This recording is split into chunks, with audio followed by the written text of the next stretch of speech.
Hi friends, welcome to my channel CTET tested zone.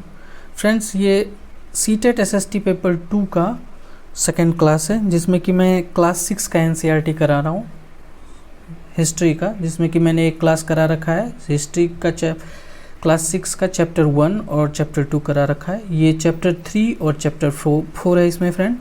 इसमें NCERT class 6 का complete summary में कराऊँगा। तो अगर आप मेरे इस चैनल पे नए आए हैं तो प्लीज़ लाइक एंड सब्सक्राइब कर दीजिएगा। चलिए स्टार्ट करते हैं फ्रेंड। चलिए देखिए, ये है हमारे अतीत का चैप्टर 3, जिसमें कि सबसे पहला पॉइंट दिया गया है फ्रेंड आरंभिक नगर। ये आरंभिक नगर चैप्टर का नाम है। सबसे पहला पॉइंट है, ये है हड़प्पा सभ्यता। ये नगर आधुनिक पाकिस्तान के पंजाब और सिंध प्रांत, भारत के गुजरात, राजस्थान, हरियाणा और पंजाब प्रांतों से मिले हैं। इन सभी स्थलों से पुरातत्वविदों को अनोखी वस्तुएं मिली हैं। ये जितनी भी जगह हैं, यहाँ से पुरातत्वविदों को अनोखी वस्तुएं मिली हैं। चलिए देखिए, जैसे मिट्टी के लाल बर्तन जिन पर काले रंग के चित्र बने हैं। आगे देखिए, पत्थर के बाट, मुहरे, मनके, तांबे के उपकरण और पत्थर के लंबे ब्लेड आदि मिले हैं। ऊंचाई वाले भाग को पुरातत्वविदों ने नगर दुर्ग कहा है और निचले हिस्से के निचले नगर कहा है। दोनों हिस्सों की चारदीवारी पक्की ईंटों की बनाई जाती है। देखिए, ये सबसे पहला पॉइंट है। और फ्रेंड, अगर आप लोग पेन और कॉपी लेके नहीं बैठे तो प्लीज़ ले लीजिए, क्योंकि हर एक पॉइंट इसका बहुत ज़्यादा इम्पोर्टेंट है। और मैंने वही सब पॉइंट को जिक्र किया है जो कि डायरेक्ट यहाँ से एग्ज़ाम में पूछते हैं। और मैं आपको ये भी बताऊँगा कि कहाँ से क्या क्वेश्चन पूछा जाता है। ये मैं सारा एक्सप्लेन आपको करूँगा। तो चलिए नेक्स्ट पॉइंट देखिए फ्रेंड। नेक्स्ट आता है मोहनजोदड़ो। ये नेक्स्ट पॉइंट है मोहनजोदड़ो, जिसमें कि खास तालाब बनाया जाता था। मोहनजोदड़ो में खास तालाब बनाया गया था, जिसे पुरातत्वविदों ने महान स्नानागार कहा है। इस तालाब को बनाने में ईंट और प्लास्टर का इस्तेमाल किया गया था। इसमें पानी का रिसाव रोकने के लिए प्लास्टर के ऊपर चारकोल की परत चढ़ाई गई। ये पॉइंट बहुत ज़्यादा इम्पोर्टेंट है फ्रेंड्स। प्लास्टर के ऊपर चारकोल की परत चढ़ाई जाती है। ये बहुत ज़्यादा, ये डायरेक्ट आपको पूछ लेगा कि मोहनजोदड़ो में जो महान स्नानागार बनाया गया था, उसमें पानी को रिसाव रोकने के लिए क्या किया गया था, तो उसके ऊपर चारकोल की परत चढ़ाई गई थी। आगे नेक्स्ट पॉइंट देखिए फ्रेंड। अब नेक्स्ट आता है कालीबंगा। कालीबंगा और लोथल जैसे अन्य नगरों में अग्निकुंड मिले हैं। तो ये अग्निकुंड कहाँ मिले हैं, तो कालीबंगा और लोथल में, जहाँ संभवतः यज्ञ किए जाते होंगे। हड़प्पा, मोहनजोदड़ो और लोथल जैसे कुछ नगरों में बड़े बड़े भंडार गृह भी मिले हैं। इन जगहों पे भंडार गृह भी मिले हैं। आगे देखिए, अब है भवन, नाले और सड़कें। इन जगह पर भवन, नाले और सड़कें किस प्रकार की होती है, इसके बारे में बताया गया है। देखिए, इन नगरों के घर आमतौर पर 1 या 2 मंजिल होते थे। घर के आंगन के चारों ओर कमरे बनाए जाते थे। अधिकांश कमरों में एक अलग स्नानागार होता था और कुछ घरों में कुएं भी होते थे। कई नगरों में ढके हुए नाले थे। इन्हें सावधानी से सीधी लाइन में बनाया जाता था, जो बाद में बड़े नालों में मिल जाती थी। नालों को ढके होने के कारण इनमें जगह जगह पर मैनहोल बनाए गए, जिनके जरिए इनकी देखभाल की जाती थी। जो मैनहोल बनाए जाते थे, उनके जरिए इनकी देखभाल की जाती थी। आगे देखिए, सफाई की जा सके, मैनहोल जो बनाया जाता था उसमें सफाई की जा सके। सड़क और नगरों के निर्माण योजनाबद्ध तरीके से एक साथ किया जाता था। देखिए, ये तो था सड़क, नाले के और ये कुएं सब के बारे में। आगे देखिए, अब जो आता है यहाँ से डायरेक्ट आपको क्वेश्चन पूछेगा। देखिए, पत्थर के बाट, देखिए इन्हें चर्ट पत्थर से बनाया जाता था। इन्हें शायद बहुमूल्य पत्थर और धातुओं को तौलने के लिए बनाया जाता था। ये बहुत इंपॉर्टेंट है, आपको डायरेक्ट पूछ देगा कि पत्थर के जो बाट बनाए जाते थे, जिससे बहुमूल्य वस्तु को तौला जाता था, तो उन्हें वो किस पत्थर के बनाए जाते, तो यही है वो चर्ट पत्थर से। ये बहुत इंपॉर्टेंट है। आगे देखिए, अब है कर्नेलियन पत्थर। पत्थरों को काटकर और तराशकर मनके बनाए गए, इनके बीच छेद किए गए ताकि धागा डालकर माला बनाई जा सके। देखिए कार्नेलियन पत्थर के बारे में बता रहा है कि पत्थरों को काटकर तराशकर मनके बनाए गए, इनके बीच में छेद किए गए ताकि धागा डालकर माला बनाई जाए। आगे देखिए नेक्स्ट पॉइंट फ्रेंड, कढ़ाईदार वस्त्र एक महत्वपूर्ण व्यक्ति की पत्थर की मूर्ति है जो मोहनजोदड़ो से मिली है। ये भी बहुत इंपॉर्टेंट है फ्रेंड, ये पूछ दिया जाएगा आपको कि कढ़ाईदार वस्त्र एक महत्वपूर्ण व्यक्ति की पत्थर की जो मूर्ति मिली है वो कहाँ से मिली है, तो वो मोहनजोदड़ो से मिली है। नेक्स्ट देखिएगा फ्रेंड, फ्रेयॉन्स पत्थर और शंख प्राकृतिक रूप में पाए जाते थे। पत्थर और शंख ये प्राकृतिक रूप में पाए जाते थे, लेकिन फ्रेयॉन्स को कृत्रिम रूप से तैयार किया जाता है। यही है कृत्रिम रूप से तैयार किया जाने वाला जिसे फ्रेयॉन्स कहते थे। इसे किस किस चीज़ से तैयार किया जाता है, तो वो देखिए, बालू या स्फटिक पत्थर के चूर्ण को गोंद में मिलाकर उनसे वस्तुएं बनाई जाती थी। उनके बाद उन वस्तुओं पर एक चिकनी परत चढ़ाई जाती थी। इस चिकनी परत के रंग प्रायः नीले या हल्के हरे रंग के होते। फ्रेयॉन्स से मनके, चूड़ियाँ, बाले और छोटे बर्तन बनाए जाते। इसमें ये चीज़ आपको पूछेगा फ्रेंड कि फ्रेयॉन्स से क्या क्या चीज़ बनाए जाते थे, तो ये मनके, चूड़ियाँ और बाले और छोटे बर्तन ये बनाए जाते थे, और ये कृत्रिम रूप से तैयार होता था। ये चीज़ याद रखिएगा फ्रेंड। चलिए नेक्स्ट पॉइंट देखते हैं फ्रेंड। देखिए नेक्स्ट पॉइंट है कच्चे माल की खोज। कच्चा माल उन पदार्थों को कहते हैं जो या तो प्राकृतिक रूप से मिलते हैं या फिर किसान या पशुपालक उनका उत्पादन करते हैं। जैसे लकड़ी या धातु के अयस्क प्राकृतिक रूप से उपलब्ध कच्चा माल है। देखिए लकड़ी या धातु के अयस्क ये प्राकृतिक रूप से कच्चा माल है। इनमें से फिर कई तरह की चीज़ें बनाई जाती है। मिसाल के तौर पर किसान द्वारा पैदा किए गए कपास को कच्चा माल कहते हैं, जिससे बाद में कताई बुनाई करके कपड़ा तैयार किया जाता है। ये था कच्चा माल के बारे में फ्रेंड। चलिए देखिए आगे।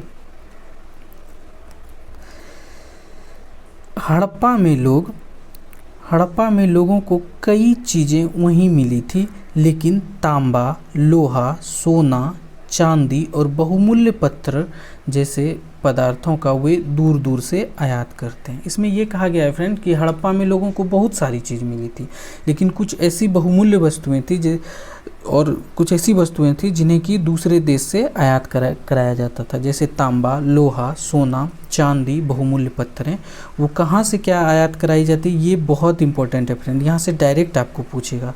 देखिए जैसे है कि हड़प्पा में लोग तांबे का आयात संभवतः आज के राजस्थान से। फ्रेंड जो इम्पोर्टेंट पॉइंट है उसको मैंने हाईलाइट भी कर रखा है, ये बहुत ज़्यादा इम्पोर्टेंट है। जहाँ से डायरेक्ट क्वेश्चन बना है मैंने उसको पहले भी हाईलाइट किया है और अभी मैं आपको उसका एक्सप्लेन करके भी मैं आपको बताऊँगा। तो प्लीज़ मेरे इस चैनल पे नए आए हैं तो लाइक एंड सब्सक्राइब कीजिएगा फ्रेंड। देखिए तो तांबा का आयात संभवतः आज के राजस्थान से करते थे। यहाँ तक कि पश्चिम एशियाई देश का ओमान से भी तांबे का आयात होता था। तांबे का आयात एक तो आज के राजस्थान से और उसके बाद ओमान से भी आयात होता था। नेक्स्ट देखिए, कांसे बनाने के लिए तांबे के साथ मिलाए जाने वाली धातु टीन थी और टीन का आयात आधुनिक ईरान और अफ़गानिस्तान से किया जाता था। देखिए अब नेक्स्ट पॉइंट है सोने। सोने का आयात आधुनिक कर्नाटक और बहुमूल्य पदार्थों का आयात ये गुजरात, ईरान और अफ़गानिस्तान से किया जाता था। तो ये कहाँ से क्या आयात किया जाता था इसके बारे में था फ्रेंड। आगे देखिए, अब ये है कि सभ्यता का अंत, ये हड़प्पाकालीन सभ्यता का अंत कैसे हुआ इसके बारे में देखिए। इसमें कहा गया है कि सभ्यता का अंत,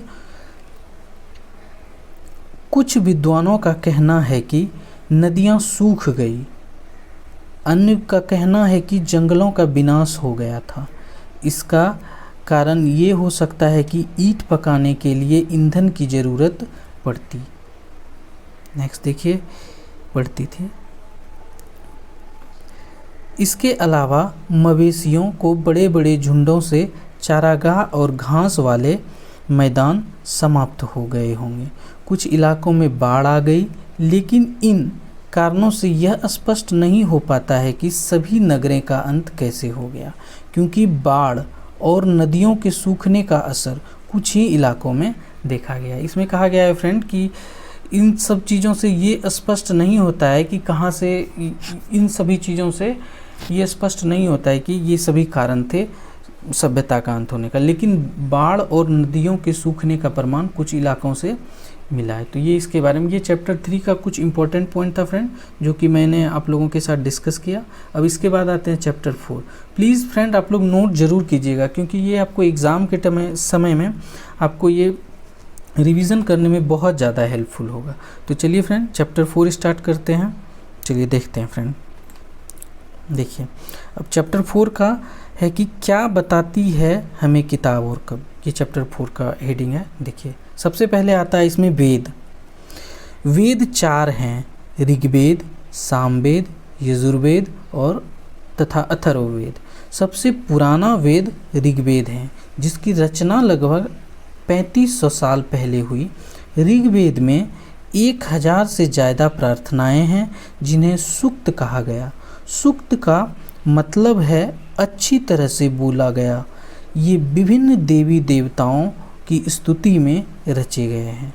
इनमें से 3 देवता बहुत महत्वपूर्ण हुए, अग्नि, इंद्र, सोम।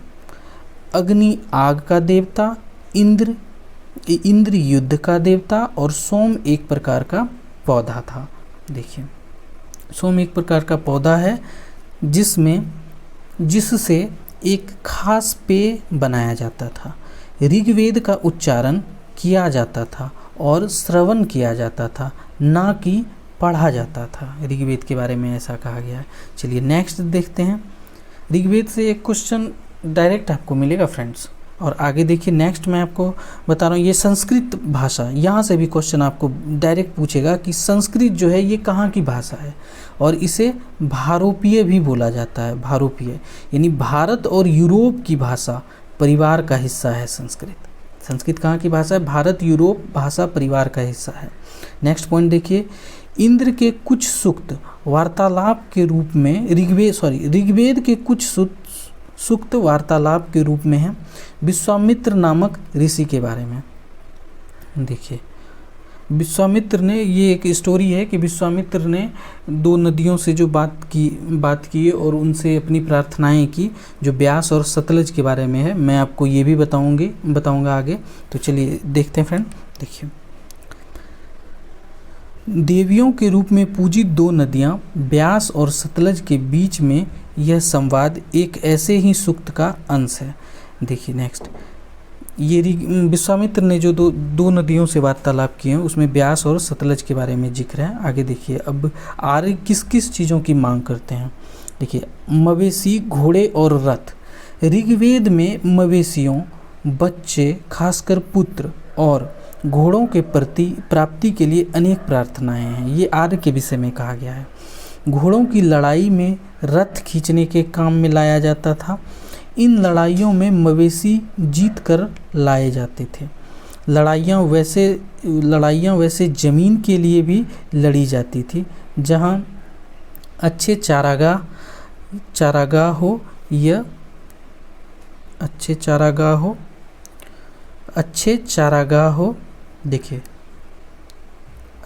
चारागाह हो या जहाँ पर जौ जैसी जल्दी तैयार हो जाने वाली फसलों का उपज किया जा सके। कुछ लड़ाइयाँ पानी के स्रोत और लोगों को बंदी बनाने के लिए भी लड़ी जाती थी। देखिए नेक्स्ट पॉइंट कह रहा है कि ऋग्वेद की प्रार्थनाओं में अन्य दूसरी नदियाँ, खासकर सरस्वती, सिंधु और उनकी सहायक नदियों का भी जिक्र है।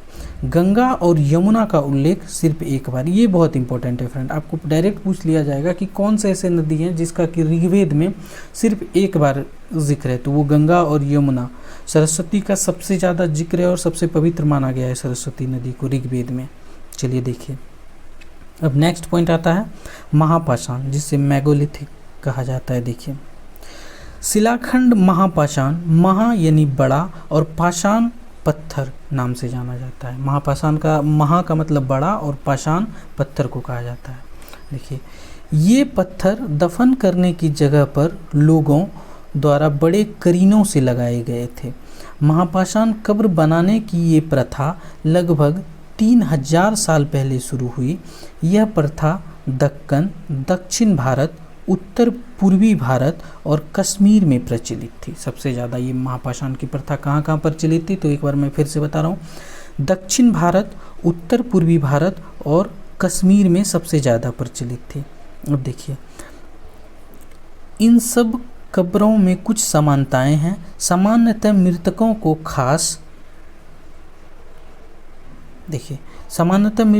खास किस्म के मिट्टी के बर्तन के साथ दफनाया जाता था, जिन्हें काले लाल मिट्टी के बर्तन यानी ब्लैक एंड रेड वेयर कहा जाता था। ये बहुत इंपॉर्टेंट है, के नाम से भी जाना जाता है। इनके साथ ही मिले हैं लोहे के औजार, हथियार, घोड़े के कंकाल और सामान तथा पत्थर और सोने के गहने।